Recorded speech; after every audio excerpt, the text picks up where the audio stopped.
Namaste. I'm Brad Wetzler, and I wanted to jump on this morning and talk about things that change us. You know, I write and teach memoir, and I'm working on my next project, and I was thinking about the different ways that things can change us in our lives. And one way is suddenly. When we know we've been changed and the event may even still be happening. And I'm thinking in my life about a time when I was 12 and I was on a canoe trip with my father, and we tipped over in some rough water. And as I was floating down the stream in the cold, swift water, I suddenly felt a jerk, and my life jacket had gotten snagged on a submerged log. And it jerked me back and down into water and then back up.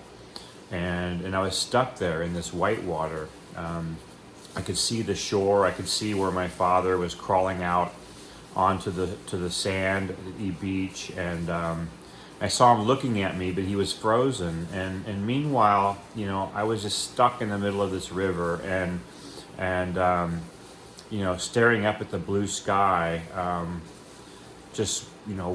believing I was going to die. Didn't see any way out of this situation. And during that time, I knew in that moment I'd been changed. I knew I would never be the same. And then there are times when the change is more like like a seed blowing in the wind, and the seed lands into the soil, and it slowly over time and rain and starts to sprout, and there's a little sprout after, say, a couple of weeks, 3 weeks or so, and then it turns into somewhat a sapling, and then eventually, 20 years from now, it turns into a big tree. And sometimes change is more like that, where there's a seed dropped in our lives, and we don't realize that we're being changed, but over time something happens later, and we circle back and we start to see how this thing had been kind of manifesting over time, or maybe even bubbling in your unconscious over time. And I think of a couple of situations like that. The first time I traveled to India in 1999, I was on assignment for Wired magazine to write about the booming tech industry over there. This was years ago, right, when it was just starting to take off, and there were all these changes happening culturally.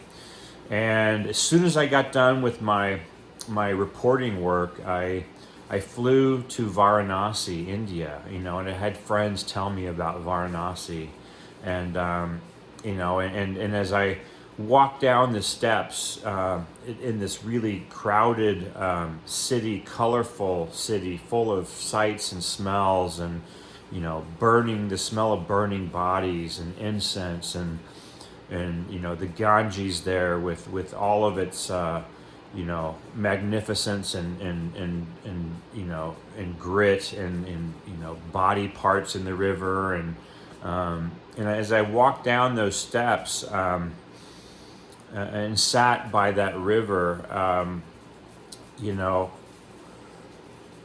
eventually, when I came back, and so much happened over in India and Varanasi at that time, but when I came back, I didn't really understand how much that would have an effect on me. I didn't understand how much travel to India, how much practicing, some of these yoga techniques and practices over time would start to change me. But it worked on my unconscious in a way that eventually I began to really explore these wisdom ways of being, and it profoundly changed me. But in that moment, when I was sitting at the Ganges, I didn't really understand it, and so I guess I'm wondering with you, are there times when you've been changed instantly, and what was that like? And have you tried to write about it? How did it change you instantly? Why did you know you were changed instantly? And then other times when it was more subtle, it was more like that seed was planted, and something took root in you that would eventually sprout into a sapling and later into a tree.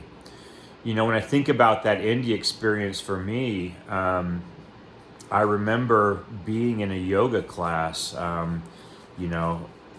6 years before, and this is like 1994, and looking over and seeing a table with some pictures of Indian saints and gurus, and at that time I didn't really understand that it would have much impact on my life, but the seed was even planted before India, so there's just this way, and especially when we're writing about our lives, that we can see the way that little seeds are planted that grow unconsciously and then emerge, and then maybe they dip back into the unconscious, and then they emerge again.